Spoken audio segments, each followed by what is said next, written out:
All right, let's see how sharp you really are.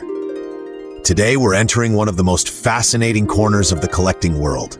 Movie memorabilia, props, costumes, scripts, posters, and objects that have become almost as famous as the actors who appeared alongside them. But how much do you actually know about the things collectors are willing to pay enormous amounts of money to own?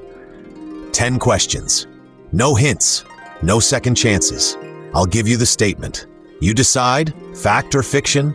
Think fast, trust your instincts, and keep score, because some of these are much harder than they sound. Ready? Let's test your movie memorabilia knowledge. Question 1. Here's your first statement. Movie props used on screen can sometimes sell for more money than the original budget required to make the prop.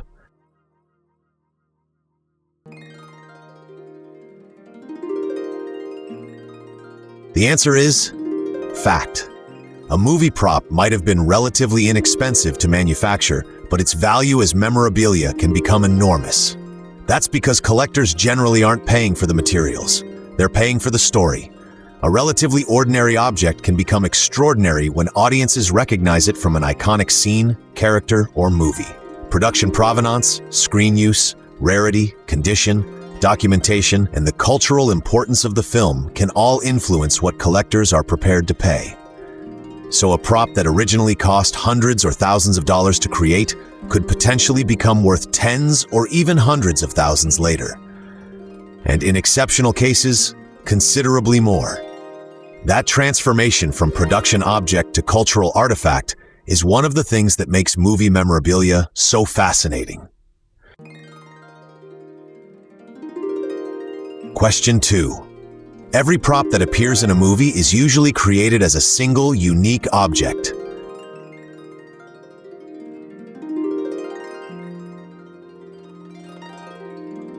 The answer is fiction. This sounds believable, but filmmaking often requires multiple versions of the same object. A production might need a hero prop for close-up shots, a lightweight version for stunts, a rubber version for dangerous scenes, backups in case something gets damaged, and additional versions for different filming units. Two props might therefore appear nearly identical while having completely different production histories. That matters enormously to collectors. A highly detailed hero prop clearly matched to an important scene could be significantly more desirable than another version created mainly as a backup. So when evaluating movie memorabilia, asking whether something is real is only the beginning. The better question is, exactly how was it used? Question 3. Let's continue. The ruby slippers worn by Judy Garland in The Wizard of Oz are among the most valuable pieces of movie memorabilia ever sold.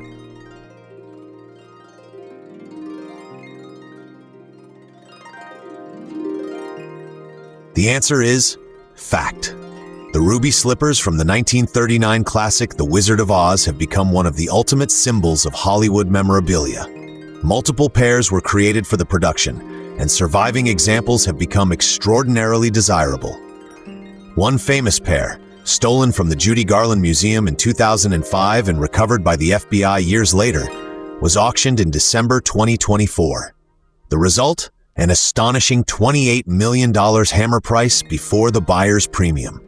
That sale demonstrated something important about elite movie memorabilia. At the highest level, collectors may not simply view these objects as props. They can be treated as major pieces of cultural history. And few objects represent classic Hollywood quite like Dorothy's ruby slippers. Question 4. Pay attention to this one. If a movie prop comes with a certificate of authenticity, collectors no longer need to investigate its history.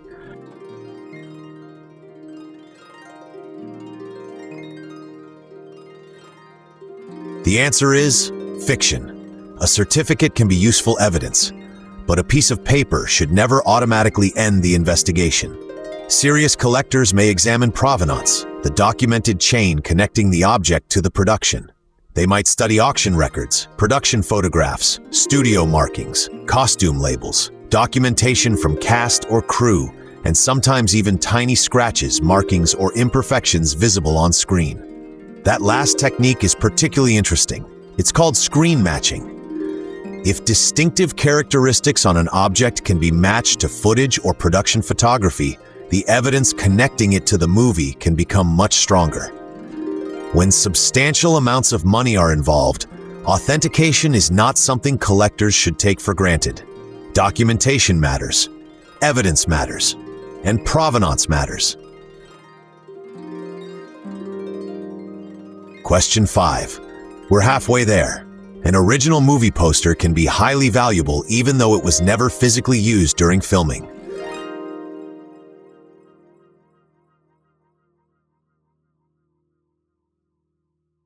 The answer is fact. Movie memorabilia extends far beyond objects appearing in front of the camera. Original theatrical posters, lobby cards, press books, promotional materials, production artwork, and other pieces of movie history can all become serious collectibles. Vintage posters are especially fascinating because many were originally produced as advertising material rather than permanent collectibles. Some were folded, some were damaged, some were returned or discarded. And decades later, surviving examples from historically important films can become extremely desirable. Collectors may consider rarity, condition, artwork, printing history, film significance, and authenticity. So an object never seen on screen can still become an important piece of cinema history. Question 6. Let's raise the difficulty. A costume worn by a famous actor is automatically more valuable than every prop used by a less famous actor.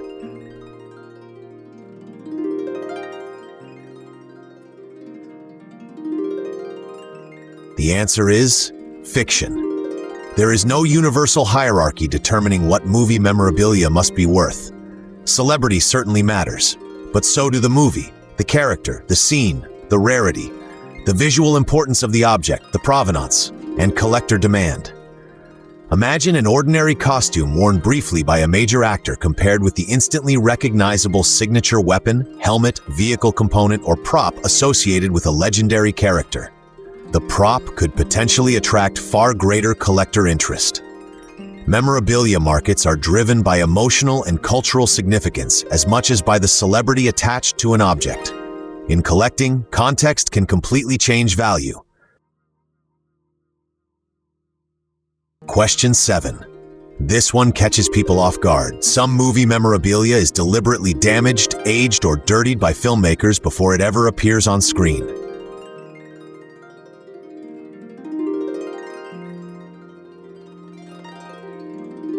The answer is fact. Film productions frequently need objects to look as though they belong inside a believable world. A costume might need to look decades old. A weapon might need battle damage. A vehicle might need scratches. A document might need yellowing. And clothing worn by a character surviving an explosion probably shouldn't look freshly purchased. Production departments use aging, weathering, distressing, painting, staining, and other techniques to create these effects.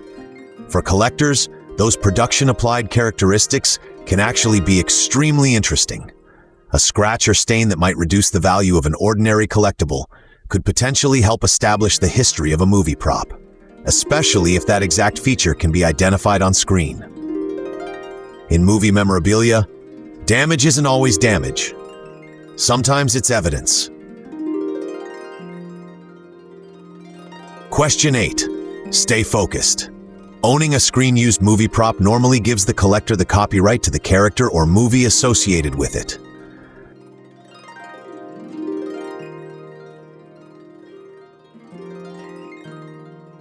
The answer is fiction. Buying a physical object and owning intellectual property rights are two very different things. A collector might legally own a costume, prop, script, artwork, or another physical piece of memorabilia. But that generally does not mean they suddenly own the movie, the character, the trademark, the screenplay, or the underlying copyright. Those rights can remain with studios, creators, estates, licensors, or other rights holders. This distinction becomes especially important when collectors want to reproduce an object commercially, manufacture replicas, publish copyrighted material, or use protected characters and branding. You may own the artifact. That does not necessarily mean you own the intellectual property represented by it. Question 9. Almost there. Movie memorabilia can sometimes be authenticated by comparing tiny details on the object with individual frames from the movie.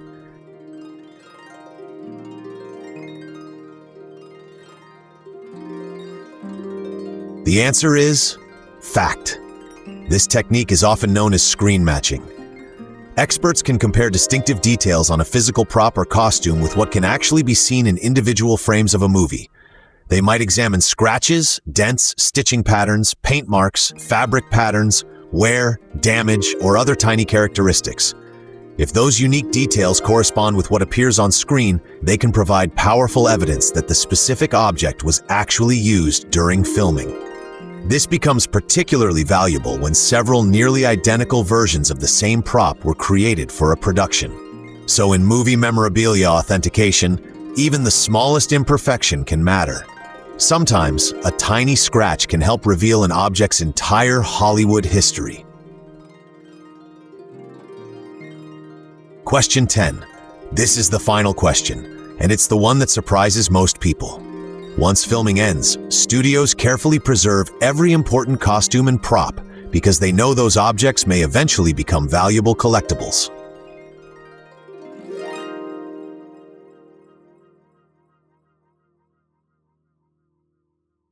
The answer is fiction. Today, studios and archives may recognize the historical, promotional, and financial importance of major production assets, but historically, things were often very different.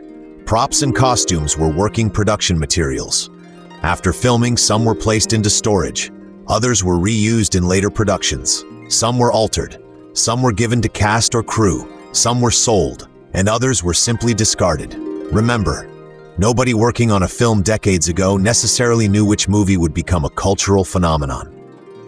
An object considered ordinary production inventory at the time could eventually become one of the most sought-after pieces of entertainment history. And that helps explain the extraordinary rarity of certain surviving artifacts today.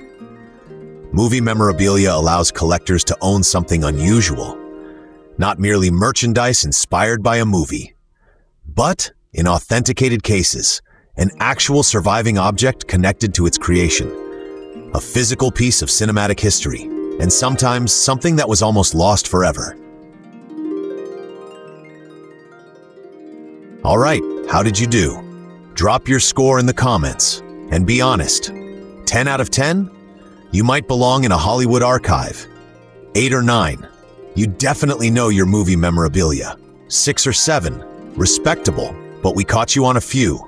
Less than that? Well, now you know something most movie fans don't. And here's the bigger lesson. Movie memorabilia isn't simply about owning something connected to a famous film. It's about provenance, authentication, rarity, production history, and preserving physical pieces of cinema that might otherwise disappear. Hit like, subscribe, and come back for the next Collectiblepedia Fact or Fiction Challenge. Then visit Collectiblepedia and keep exploring the stories behind the things people collect. Because knowing more is how you stay ahead.